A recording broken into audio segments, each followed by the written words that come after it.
کہ اللہ مسبب الاسباب ہے، وہ اسباب کا پابند نہیں ہے، وہ اسباب کا محتاج نہیں ہے، اسباب اس کے محتاج ہیں۔ اگر یہ یقین ہے تو اللہ پر ایمان ہے، یہ نہیں ہے تو تمہارا ایمان اسباب پر ہے، وسائل پر ہے، ذرائع پر ہے، مادیات پر ہے، اللہ پر نہیں۔ اس وقت کہاں راستہ تھا؟ کوئی راستہ تھا؟ سمندر ہے اور ادھر سے لشکر آ گیا ہے۔ کلا ان معی ربی سیہدین۔ اب دیکھیے ایمان کہہ دینا آسان ہے، ہوا معکم اینما کنتم، جہاں کہیں بھی تم ہوتے ہو اللہ تمہارے ساتھ ہوتا ہے، لیکن اس کا یقین قائم ہو جائے تو زمین و آسمان کا فرق واقع ہو جائے۔ یہی بات ہوئی حضور کے ساتھ۔ غار ہے، چھپے ہوئے ہیں محمد الرسول اللہ اور آپ کے وہ یار غار ابو بکر صدیق رضی اللہ تعالی عنہ۔ اقبال نے حضرت ابو بکر کی شان میں چند اشعار کہے صرف، لیکن واقعہ یہ ہے کہ بھاری بھاری نظموں پر اور قصیدوں پر بھاری ہے، طویل ترین نظمیں اور قصیدے ہوں ان پر بھاری ہے۔ ہمتیں ابو بکر کی ہمت جو ہے، کشت ملت را جو ابر، جیسے بارش سے کھیتی اپجتی ہے، ابو بکر کی ہمت اور عظیمت اس امت کو اسی طرح سینچنے والی ہے۔ ثانیے اسلام و غار و بدر و قبر، وہ دوسرے تھے اسلام میں، دوسرے پہلے کون تھے؟ انا اول المومنین، حضور فرماتے ہیں سب سے پہلا ایمان لانے والا میں، دوسرے ابو بکر۔ ویسے ہمارے ہاں یہ چلتا ہے اختلاف، حضرت علی پہلے ہیں کہ حضرت ابو بکر پہلے ہیں، لیکن اس میں بڑی خوبصورت تطبیق قائم کی ہے علماء نے اور بہت صحیح ہے۔ چار کے بارے میں فیصلہ ہی مت کرو کہ کون پہلے ہے، ان کی ایک عجیب تقسیم کر دی ہے۔ آزاد مردوں میں، بالغ مردوں میں سب سے پہلے ابو بکر، بچوں میں سب سے پہلے علی، خواتین میں سب سے پہلے خدیجہ، اور غلاموں میں سب سے پہلے زید ابن حارثہ۔ بڑی پیاری تقسیم ہے، یہ چاروں ہی پہلے ہیں، ہر ایک کے لیے اولیت ہے۔ اور واقعہ یہ ہے کہ اگر زمانی اعتبار سے تعین ہوگا تو پہلے خدیجۃ الکبریٰ آئیں گی رضی اللہ تعالی عنہ، کسی اور سے بات کرنے کی نوبت بعد میں آ سکتی ہے، پہلے تو اہلیہ محترمہ سے بات ہوئی، آتے ہی پہلی وحی ہوئی ہے، ابھی تبلیغ کا حکم نہیں تھا۔ کس کو بتایا واقعہ؟ ابھی اپنی نبوت کی تبلیغ کا تو حکم ہی نہیں آیا۔ واقعہ کس کا ہے؟ وہ خدیجہ کا ہے۔ جب کہا ہے کہ خشیت علی نفسی، مجھے اپنی جان کا اندیشہ ہے، تو کیا جواب دیا خدیجہ نے رضی اللہ تعالی عنہا؟ وہ صدیقۃ الکبریٰ ہے۔ صدیقات جو ہے خواتین، ان میں چوٹی پر خدیجۃ الکبریٰ ہے رضی اللہ تعالی عنہا، اور صدیق جو مرد ہیں ان میں صدیق اکبر ہے ابو بکر صدیق رضی اللہ تعالی عنہ، لیکن صدیقات میں چوٹی پر۔ جب حضور نے فرمایا خشیت علی نفسی، کیا فرمایا؟ کیا عرض کیا؟ کیسے تسلی دی؟ نہیں نہیں، اللہ آپ کو ضائع نہیں کرے گا، آپ غریبوں کے ہمدرد ہیں، آپ مساکین کے تکالیف رفع کرنے والے ہیں، آپ بیواؤں کی سرپرستی کرتے ہیں، آپ مسافروں کی خدمت کرتے ہیں، اللہ آپ کو ضائع نہیں کرے گا۔ یہ یقین ہے اس خاتون کے اندر۔ خیر وہ ایک علیحدہ بات ہو جائے گی۔ میرے دل پر حضرت خدیجہ رضی اللہ تعالیٰ عنہ کی شخصیت کا بڑا گہرا نقش ہے، جو وہ کوئی اور ہی وقت اور موقع ہوا تو بیان ہوگا۔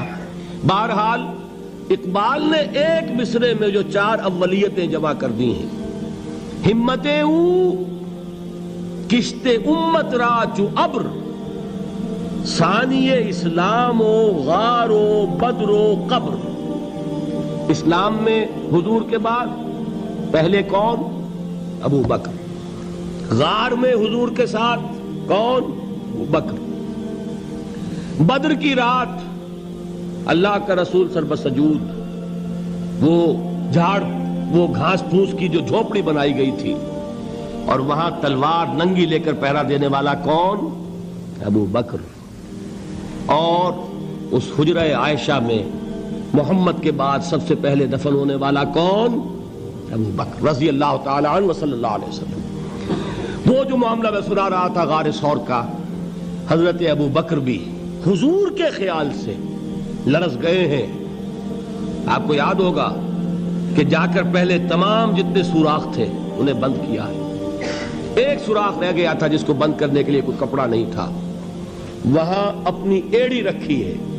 تب کہا ہے حضور سے تشریف لائیے, اور اپنے زانو پر حضور کو لٹایا ہے. اور وہاں کسی موذی جانور نے کاٹا ہے. حضور کی آنکھ لگ گئی تھی. اس وقت اس بل کے اندر جو بھی بچھو ہے کیا ہے واللہ عالم, اس نے کاٹا ہے. اس کی تکلیف کی وجہ سے ابو بکر کی آنکھوں سے آنسو ٹپک گئے. حضور کے چہرے مبارک پر پڑے ہیں تو حضور جاگے ہیں, معاملہ کیا ہے. ایڑی نہیں ہٹائی وہاں سے, مبادا وہ جانور وہاں سے نکل کر محمد الرسول اللہ کو کوئی گزن پہنچا دے. ابو بکر کی ایڑی ہے, جس طرح چاہے کھا لے, ختم کر دے, جان نکل جائے تب کوئی آنچ آئے محمد پر تو آئے, لیکن جیتے جی نہیں. وہ ہے ابو بکر حضور کے خیال سے. اس وقت حضور نے پھر اپنا لعاب دہن لگایا ہے اور اس سے پھر آپ کی تکلیف ختم ہوئی. جیسے خیبر میں حضرت علی کی آنکھ دکھ رہی تھی, اس کو جو شفا حاصل ہوئی ہے وہ بھی حضور کے لعاب دہن سے ہوئی. تو بہرحال اس وقت انہوں نے کہا ہے کہ اے نبی یا رسول اللہ, اگر اس وقت ان میں سے کسی نے غیر ارادی طور پر بھی اپنے قدموں کی طرف جھانک لیا تو پکڑے جائیں گے. کیا جواب تھا اللہ کے رسول کا؟ لا تحزن ان اللہ معنا. اللہ ہمارے ساتھ ہے, کیوں گھبراتے ہو ابو بکر. یہ ہے ایمان باللہ, میرا مالک اللہ, میرا رازق اللہ, میرا محافظ اللہ, میرا مددگار اللہ, میرا پشت پناہ اللہ, میرا دوست اللہ. یہ دوستی ہے اللہ کی جو لب لباب ہے, حاصل ہے ایمان کا. اسی کا نام ولایت ہے. اولیاء اللہ کے سروں پر سینگ نہیں ہوتے. جس کے دل میں ایمان راسخ ہو چکا ہو وہی اللہ کا ولی ہے. جسے اللہ پر یقین ہو چکا ہے وہی اللہ کا ولی ہے. جسے یقین ہے اللہ میرے ساتھ ہے, میرا مددگار, میرا پشت پناہ, میرا ساتھی, میرا دوست, میرا محبوب, میرا محب. اللہ اہل ایمان سے محبت کرتا ہے. واللہ یحب الصادقین. ان اللہ یحب الذین یقاتلون فی سبیلہ صفا کانہم بنیان مرصوص. اللہ محبت کرنے والا, اہل ایمان محبوب, اور اہل ایمان محبت کرنے والے اللہ محبوب. والذین آمنوا اشد حبا للہ. آپ تصور کیجئے جسے یہ رشتہ ایمان یا رشتہ ولایت حاصل ہو جائے, الا ان اولیاء اللہ لا خوف علیہم ولا هم یحزنون. آگاہ ہو جاؤ, اللہ کے دوستوں کے لیے نہ کوئی خوف ہے نہ کوئی حزن ہے. اور میں بیان کر چکا تھا, خوف اور حزن کے خاتمے ہی کا نام امن ہے. زوال خوف, زوال حزن. یہ خوف اور حزن کیوں آتے ہیں بار بار؟ اللہ تخافوا ولا تحزنوا, دونوں آ گئے. الا ان اولیاء اللہ لا خوف علیہم ولا هم یحزنون, پھر وہی دو. وہ کیوں ہے؟ خوف ہوتا ہے کسی مستقبل کی بات کا, یہ نہ ہو جائے, وہ نہ ہو جائے, یہ نقصان نہ پہنچ جائے, یہ تکلیف نہ ہو, یہ غضب نہ آ جائے. خوف ہے مستقبل سے. حزن ہے یہ کیوں ہوا, یہ نہیں ہونا چاہیے تھا, یہ میرا فلاں چیز میرے ہاتھ سے جاتی رہی ہے, فلاں موقع نکل گیا, اب بیٹھے ہوئے ہیں اندر ہی اندر کڑ رہے ہیں, صدمہ ہے اور رنج ہے.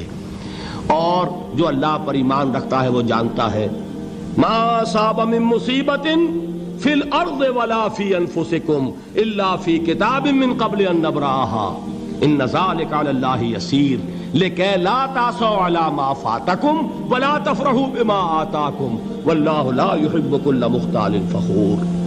اس زمین میں یا تمہاری جانوں میں کوئی تکلیف, کوئی مصیبت نہیں آ سکتی سوائے اس کے کہ جو اللہ نے لکھ دی ہو, اس سے پہلے کہ وہ ظاہر ہو. جس کو یہ حقیقت معلوم ہو گئی اس کو یہ طرز عمل اختیار کرنا چاہیے. جو چیز چھن جائے, جاتی رہے, چھوٹ جائے, اس پر افسوس نہ کرو. کس نے چھینی؟ دوست نے. دوست کے فیصلے پر شکایت. دوستی کو بٹا لگا رہے ہو, سرے تسلیم خم ہے جو مزاج یار میں آئے. اگر دوستی ہے تو پھر تو تمہیں گردن جھکانی چاہیے کہ ہر چہ ساقی ماریخت عین الطافست, جو بھی میرا ساقی میرے پیالے میں ڈال دے اس کا کرم ہے. جو اس کی طرف سے آئے اس پر کوئی رنج نہیں, کوئی صدمہ نہیں, کوئی غم نہیں, کوئی شکایت نہیں, کوئی شکوہ نہیں. اور جو ہوگا وہ اس کے اذن کے بغیر نہیں ہوگا, اور اس کا اذن ہوگا تو یقیناً میرے لیے خیر ہی خیر ہے, چاہے وہ ناگوار شے ہو, بظاہر مجھے اچھی نہ لگ رہی ہو، میری شارٹ سائٹڈنس میں مجھے وہ نظر آ رہی ہے کہ میرے لیے بری ہے، لیکن قرآن نے کہا ہے عسیٰ ان تکرہوا شیئا وہو خیر لکم وعسیٰ ان تحبوا شیئا وہو شر لکم واللہ یعلم وانتم لا تعلمون۔ ہو سکتا ہے تم کسی چیز کو ناپسند کرو درحال ہے کہ اسی میں تمہارا خیر ہو، اور ہو سکتا ہے تم کسی چیز کو پسند کرو درحال ہے کہ اس میں تمہارا شر ہو۔ اللہ جانتا ہے، تم نہیں جانتے۔ جب مجھے یہ بات معلوم ہو گئی، میں نے اپنا معاملہ اللہ کے حوالے کیا۔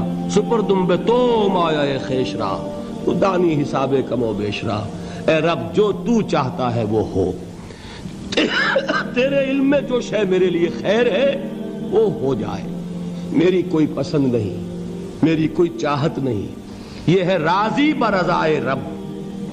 اکبر الہ آبادی نے اسے کہا ہے رضائے حق پہ راضی رہ، یہ حرف آرزو کیسا، خدا خالق، خدا مالک، خدا کا حکم تو کیسا۔ جب میں آ گیا بیچ میں، میری پسند، میری مرضی، میری خواہش، میری چاہت، یہی تو شرک ہے۔ ما شاء اللہ کان وما لم یشاء لم یکن، جو اللہ نے چاہا وہ ہوا، جو اس نے نہیں چاہا نہیں ہوا، اختیار اس کا ہے، میرا تو نہیں۔ رضائے حق پہ راضی رہ، یہ حرف آرزو کیسا، خدا خالق، خدا مالک، خدا کا حکم تو کیسا۔ اقبال نے اسے کہا ہے فارسی میں، اب آپ کہیں اس کا ترجمہ بھی کرو تو وہ مجھے ذرا اس وقت کچھ بہت ہی بدذوقی کسی بات نظر آئے گی۔ جائیے پوچھئے کسی سے جسے فارسی آتی ہو، برو کشید ز پیچا کے ہست و بود مرا، چے اقدہا کے مقام رضا کشود مرا۔ مجھے تو تمام پیچ و خم سے نکال دیا اس مقام رضا نے، میں راضی برضائے رب ہوں، جو فیصلہ اس کا میں اس پر راضی۔ تو کہاں کا حزن اور کس کا خوف، یہی زوال حزن اور زوال خوف، یہی ہے امن، یہ نتیجہ ہے ایمان کا۔ تو جان لیجئے یہ ہے لب لباب، یہ ہے حاصل ایمان کا، یہ ہے تو ایمان ہے، یہ نہیں ہے تو ایمان نہیں۔